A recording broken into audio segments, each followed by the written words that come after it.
بسم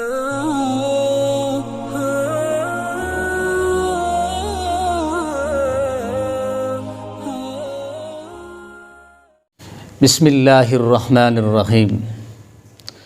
ایک سوال یہ ہے کہ غیر مسلم کا پیسہ مسجد کے اندر لگایا جا سکتا ہے جبکہ اس کا کاروبار حلال ہے، جائز ہے؟ تو اس سلسلے میں فقہی وضاحت یہ ہے کہ غیر مسلم کا پیسہ اگر جائز ہے، حلال کاروبار سے کمایا ہوا ہے تو مسجد کے اندر لگایا جا سکتا ہے، اس کا تعاون قبول کیا جا سکتا ہے۔ لیکن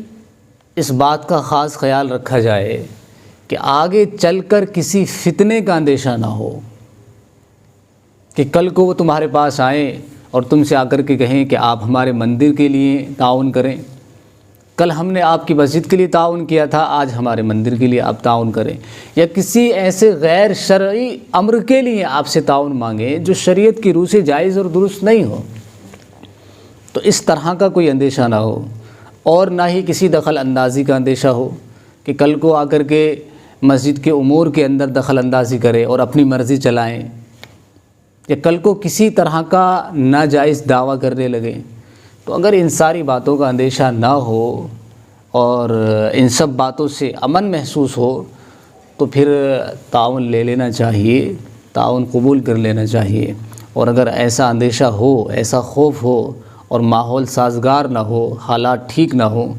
تو پھر ایسے موقع پر جو ہے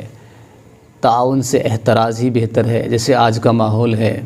ہر طرف جو ہے افراتفری ہے، ہر طرف خوف کا ماحول ہے، ایک طرح سے نفرت کی ہوائیں چل رہی ہیں،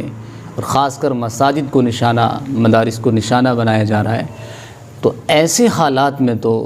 یہی کہا جائے گا کہ اگر تعاون نہ لیا جائے تو بہتر ہے۔